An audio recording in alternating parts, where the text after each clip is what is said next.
तो हम लोग इंस्टीट्यूशनल डेटा को कैसे हमारे एडवांटेज के लिए यूज़ करना है, ठीक है, इस चीज़ को हम लोग समझेंगे यहाँ पर, ठीक है। जो बड़े प्लेयर्स है उनका है, उनके जो डेटा हमें प्रोसेस करना है, उनका जो डेटा हमें यूज़ करना है, वो बेसिकली हमें इस चीज़ को हमें देखना है कि वो बाइंग आउट कर रहे हैं कि नहीं, वो ज़्यादा बड़े क्वांटिटी में बाई कर रहे हैं कि नहीं इंडियन मार्केट में, ठीक है। अगर वो चीज़ है, हो रहा है, तो हम भी सेम एग्जैक्ट पैटर्न फॉलो करेंगे, हम भी बड़े प्लेयर्स को फॉलो करते हुए जाएंगे, ओके। सो इस चीज़ को हमें ध्यान में रखना पड़ेगा। Growing volume, growing everyday buying volume हो रहा है एफआईआईज का, इन चीज़ों पे हमारा ध्यान रखना पड़ेगा। तो अगर हमें स्विंग ट्रेडिंग में सक्सेसफुल होना है, अगर हमारा स्विंग ट्रेडिंग का जो ट्रेड्स है वो हाई एक्यूरेसी बनाने के लिए हमें इन बिग प्लेयर्स के मूवमेंट पे ध्यान रखना पड़ेगा। अभी इनके डेटा हम किधर से मिल सकता है, ठीक है, इनका डाटा हमें किधर मिलेगा, ये भी मैं अभी यहाँ पर शो करूँगा, एंड इनको कैसे अपने एडवांटेज के लिए शो यूज़ कर सकते हैं ये मैं अभी एग्जाम्पल भी दिखाऊंगा, ठीक है। अभी हम लोग थोड़ा डेटास पे जाते हैं, चार्ट पे जाते हैं, ठीक है। यहाँ पर देखो, तो हम लोग, हमारे पास दो वेबसाइट है, ठीक है। एक है ट्रेंडलाइन, इस वेबसाइट पर जाओ, मैं नीचे लिंक दे दूंगा, trendline.com। इस पे जाने के बाद लॉगिन करो एंड देन मार्केट सेक्शन में जाओ, मार्केट, एंड देन यहाँ पर देखो FII and DII daily activity, इसको क्लिक करो, ठीक है। तो ये वाला वेबसाइट, ये वाला पेज ओपन होगा, ठीक है। आपको क्या देखना है, ये हर रोज FIIs on an average buying कर रहे हैं कि नहीं, ये ग्रीन में है कि नहीं, आपको ये इस चीज़ को ध्यान में रखना है, ठीक है। यहाँ तक मार्केट में एक बहुत ही बेयरिश फेज चल रहा था, बार बार सेलिंग प्रेशर आ रहा था, ठीक है, क्योंकि FIIs भी देखो यहाँ पर बहुत ही ह्यूज नंबर पे सेलिंग कर रहे थे, ठीक है। देन 14 जुलाई से FIIs बाइंग शुरू किया, या 5000 करोड़, 1800 करोड़ ऐसे करके बाइंग शुरू किया, ठीक है। ऑन एन एवरेज अगर एक वीक में लगातार 3-4 दिन अगर कंटिन्यूसली बाइंग करे FII, तो समझ जाना कि FIIs अभी बाइंग में इंटरेस्टेड है, एंड यहाँ पर बाइंग का शुरू हो सकता है एनी टाइम, एंड हमें भी बाइंग के फेज में जाना चाहिए, एंड वो चीज़ हमें प्रैक्टिकली चार्ट पे भी नोटिस हो जाता है, ठीक है। कैसे, यहाँ पर देखो निफ्टी का चार्ट है ये, ठीक है, ये अभी निफ्टी का चार्ट है, ओके। यहाँ पर से जब प्राइस ने सपोर्ट लिया, उसी दिन से FIIs का भी बाइंग शुरू हो गया था, ठीक है। शार्प अपसाइड गया, एंड यहाँ पर जब रेजिस्टेंस फेस किया, यही से ये एक इंस्टीट्यूशनल लेवल रेजिस्टेंस है, ये भी है, ठीक है, ये सपोर्ट है। तो यहाँ से FIIs का सेलिंग प्रेशर शुरू हो चुका था, मतलब उन लोगों ने सेलिंग शुरू कर दिया था। तो चार्ट को देख के हमें समझ में आ जाता है कि यहाँ से एक रेजिस्टेंस आ रहा है, करेक्ट, एंड देन FII भी यहाँ से सेलिंग आउट कर रहा है, तो मतलब हमें भी बेयरिश बन जाना चाहिए ऐसे फेज में।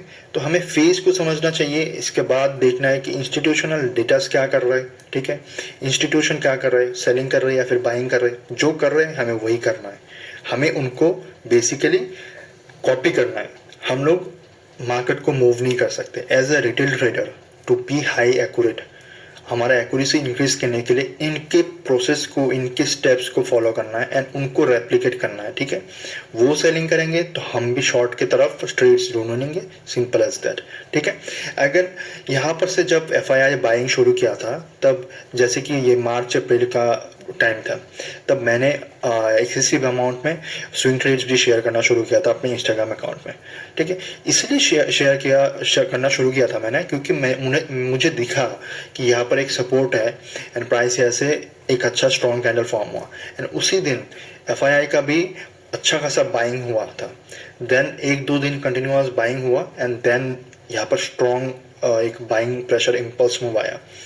तो इसी ड्यूरेशन में हमारा जो स्विंग ट्रेड्स था अपसाइड बाइंग के साइड, वो मैक्सिमम हमारा प्रॉफिटेबल गया, क्योंकि हम लोगों ने सिंपली फॉलो किया था कि मार्केट अच्छा खासा ऊपर जाएगा, एंड हम लोगों ने इंस्टीट्यूशनल डेटा को फॉलो किया मैंने, एंड सब मार्केट का फेस को भी समझा, इसके वजह से हमें अच्छा रिजल्ट मिला था, ठीक है। इन सेम वे यही यहाँ से FIIs का बाइंग शुरू हुआ था, एंड यहाँ से फिर से सेलिंग शुरू किया था। तो ये चीज़ हमें ऑटोमेटिकली दिख जाता है कि जैसे कि यहाँ से देखो 14 जुलाई से एक स्ट्रॉन्ग बाइंग शुरू हो गया था इंडियन मार्केट में बाय एफआईआईज, ठीक है। तो 14 जुलाई का डेट देखते हैं यहाँ पर, 14 जुलाई। तो यहाँ पर देखो 14 जुलाई से मार्केट का रैली आपको साफ साफ दिख रहा है, शार्प ऊपर आ चुका है, अभी यहाँ तक आ चुका है। निफ्टी एक इम्पोर्टेंट रेजिस्टेंस में है।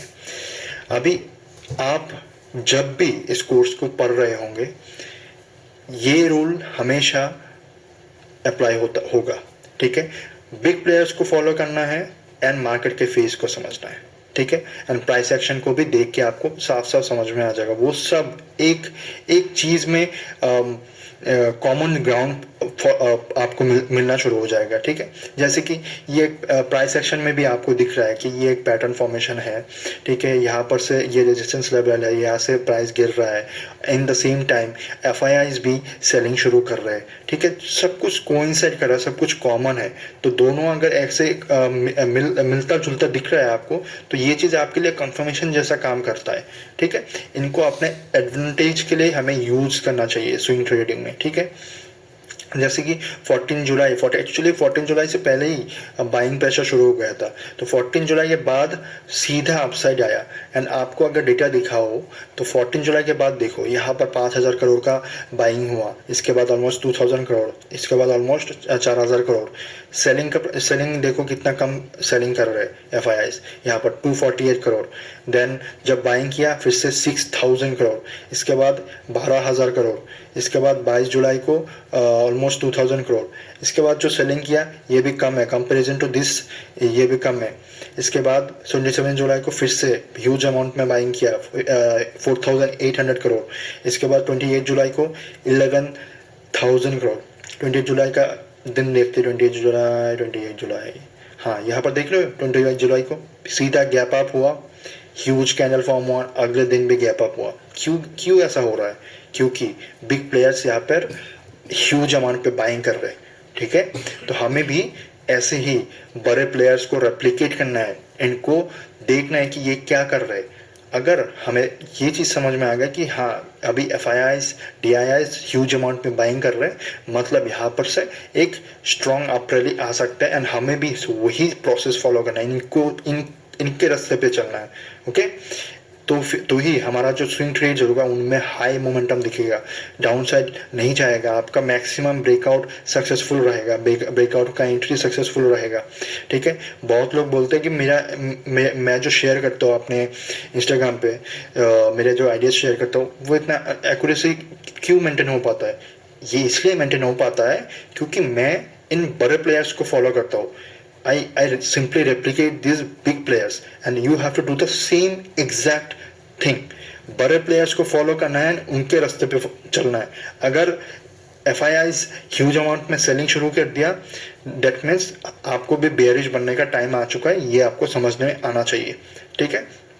सिंपल है, मार्केट के फीस प्लस बिग प्लेयर्स का जो एक्टिविटी है मार्केट में, उनको दोनों को कंबाइन करना है। हमारा जो व्यू है मार्केट में उसको समझने के लिए कि अभी हमें बेयरिश रहना है या फिर बुलिश रहना है, इस चीज़ को समझने के लिए, ओके।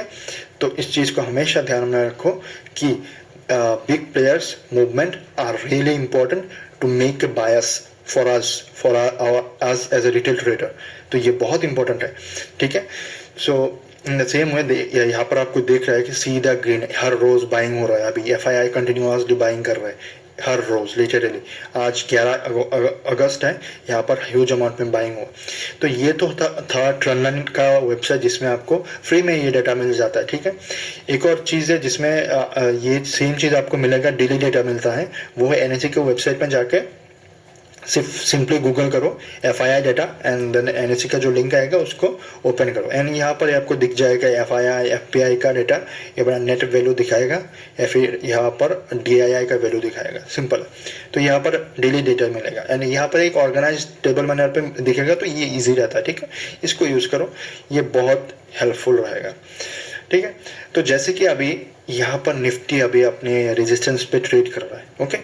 रेजिस्टेंस पे ट्रेड कर रहा है। अभी हमें देखना क्या है कि निफ्टी क्या करेगा, मतलब ये तो रेजिस्टेंस लेवल है, एंड अभी हमारा जो कंफर्मेशन बनना चाहिए वो है कि अगले कुछ दिनों में FII क्या करेगा। वो अगर FII अभी इधर से सेलिंग शुरू कर देता है तो हमें यहाँ पर हर रोज़ 7-8 बजे रात को डेटा अपडेट होता है, दिख जाएगा। अपडेट होने के बाद दिख जाएगा कि क्या कर रहे हैं वो लोग, ठीक है।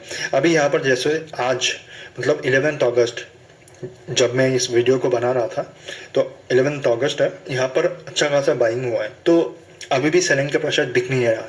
तो हमें वेट करना है, कंफर्मेशन लेना है कि इस ट्रेंड लाइन को निफ्टी ब्रेक करेगा कि नहीं। इन द सेम वे जब भी प्राइस यहाँ पर भी ट्रेड कर रहा था, ठीक है, FIIs इस लेवल पे छोटे छोटे अमाउंट में सेलिंग कर रहे थे, ठीक है, यहाँ पर से सेलिंग, यहाँ पर से बाइंग कर रहे थे, ऐसा कर रहे थे। लेकिन ये जो फेज था, ये पूरा फेज ये था बुल रन, यहाँ पर सिर्फ और सिर्फ बाइंग हुआ है, ठीक है।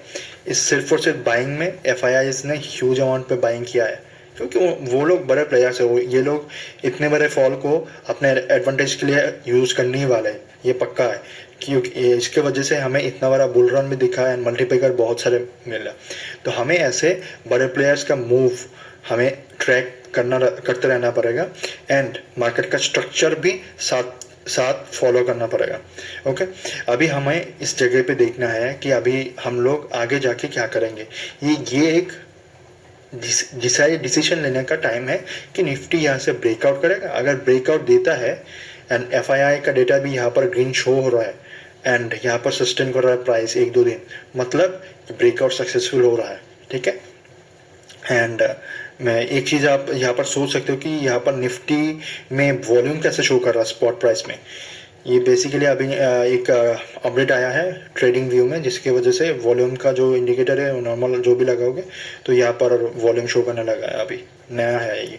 एनीवेज, सो आपको ऐसे अपना इंस्टीट्यूशनल डेटा को ट्रैक करते रहना पड़ेगा, मार्केट फेस को ध्यान में रखना पड़ेगा, उसके बेसिस पे हमें स्विंग ट्रेड करना पड़ेगा, ठीक है। जब मार्केट ऐसे गिर रहे हो एंड FII सेल कर रहे हो, हमें यहाँ पर बाइंग नहीं करना चाहिए, नो मैटर व्हाट। हम वेट कर लेंगे, कोई इशू नहीं है। सिर्फ अगर तुम बाइंग पे विश्वास रखते हो, अगर तुम बाइंग ही करते हो स्विंग ट्रेडिंग में, तो फिर आपको वेट करना है, सिंपली आप वेट करो, कोई इशू नहीं है। आप जब ऐसे रैली आएंगे, बाइंग का मूव आएगा, फेज आएगा, तब उसी में आप अच्छा खासा कमा लोगे, ठीक है। तो ऐसे जो मार्केट का फेज है, इनके साथ साथ हमें चलना पड़ेगा। बट हाँ, स्विंग ट्रेडिंग ऐसा नहीं है कि स्विंग ट्रेडिंग में हम लोग सिर्फ बाइंग ही करना चाहिए। In my opinion swing trading एक ऐसा चीज़ है जिसमें हमें अच्छा खासा समझ आ जाता है विद टाइम दैट मार्केट में क्या हो सकता है, based on the market structure and बड़े प्लेयर्स का जो डेटा आता है उसके बेसिस पे, उनके मूवमेंट के बेसिस पे, ठीक है। अभी अगर प्राइस यहाँ से सपोर्ट लेके ऊपर जा रहा है, हम इधर से बाइंग का देखेंगे। अगर प्राइस यहाँ पर से नीचे जा रहा है, FII सेलिंग शुरू कर दिया, बड़े प्लेयर्स सेलिंग शुरू कर दिया, ठीक है, इंस्टीट्यूशंस, एंड प्राइस एक्शन भी बोल रहे हैं, तो हमें भी यहाँ से बेयरिश बनना चाहिए, हमें भी स्विंग ट्रेडिंग में शॉर्ट सेल का अपॉर्चुनिटी ढूंढना चाहिए।